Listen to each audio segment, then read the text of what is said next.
ফরিদপুর শহরের একটি খাল দীর্ঘদিন কচুরিপানা ও ময়লা আবর্জনায় পরিত্যক্ত হয়ে পড়েছিল। সেই খাল পরিষ্কার করে পানি প্রবাহ সচল করেছেন শিক্ষার্থীরা।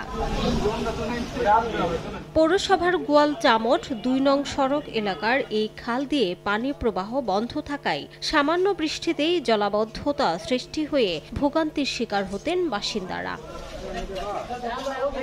বিষয়টি জানতে পেরে বিডি ক্লিনের সদস্যরা খালটি পরিষ্কারের উদ্যোগ নেন। তাদের সহযোগিতা করে পৌরসভা ও স্থানীয় সংগঠন রেড সানের সদস্যরা।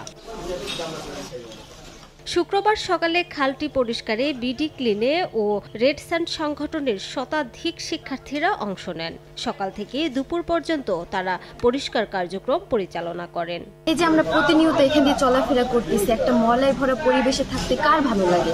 আপনাদের ভালো লাগে? নিশ্চয়ই ভালো লাগে না। তো এই ময়লাগুলো পরিষ্কার করার দায়িত্ব কাদের? আমাদের, কারণ এই দেশটা আমাদের। আমরা এখানে আজ এসেছি এই খালটাকে পরিষ্কার করতে। আমাদের বিবেক বলেছে এই জায়গাটা পরিষ্কার করা দরকার, পরিষ্কার হওয়া দরকার। আমরা যখন এই দিক দিয়ে যাই, আমাদেরকে প্রথমে হচ্ছে একটা ভাই আমাদের পেজে মেসেজ দেয় যে তাদের এখানে খুব অসুবিধা হচ্ছে। তারপর আমরা ভিজিটে আসি এবং এই পিছের যে জায়গাটা আছে এই জায়গাটা দেখার পরে আমাদের মনে হয় যে না, আসলে এই জায়গাটা পরিষ্কার করা দরকার এবং এই এলাকাবাসীকে অ্যাওয়ার করা দরকার। এই অ্যাওয়ার করার উদ্যোগে আমরা বিডি ক্লিন ফরিদপুরের পক্ষ থেকে বিডি ক্লিনের ফরিদপুরের যারা সদস্যরা আছে, সম্মানিত সদস্যরা, তারা এখানে এসেছি এই পরিচ্ছন্নতার অভিযানে। প্রত্যেক বাসায় বাসায় কাউন্সিলিং করব, প্রত্যেক ঘরে ঘরে কাউন্সিলিং করব, তাদের ময়লা আবর্জনা যেন বাইরে কোথাও না ফেলে। আমাদের পৌরসভার পক্ষ থেকে ডাস্টবিনের ব্যবস্থা করে দেওয়া হয়েছে। তারপর এসডিসির পক্ষ থেকে আপনার বাসায় বাসায় ময়লা আনার ব্যবস্থা আছে। আমার এই রেড সান সমাজ কল্যাণ বর্তমান কর্মকর্তার কাছে অনুরোধ, আপনারা পৌরসভায় যোগাযোগ করে এইখানে যাতে একটা ময়লা ফেলানোর জায়গা নির্দিষ্ট জায়গায় এরা করে দেয়, সেই জায়গার ভিতরে সবাই ময়লা ফেলাবেন।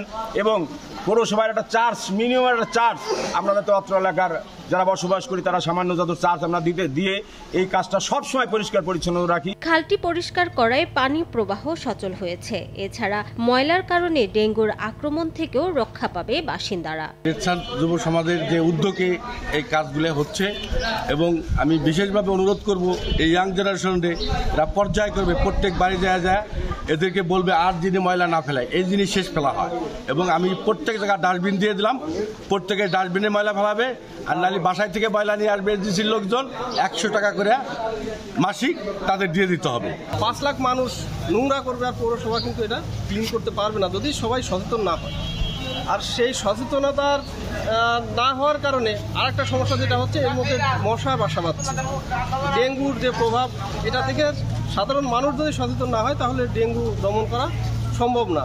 খালটি পরিষ্কার করায় উপকৃত হলো প্রায় 1000 পরিবার। ফরিদপুর পৌরসভায় 27টি ওয়ার্ডে 5 লক্ষাধিক মানুষ বসবাস করেন।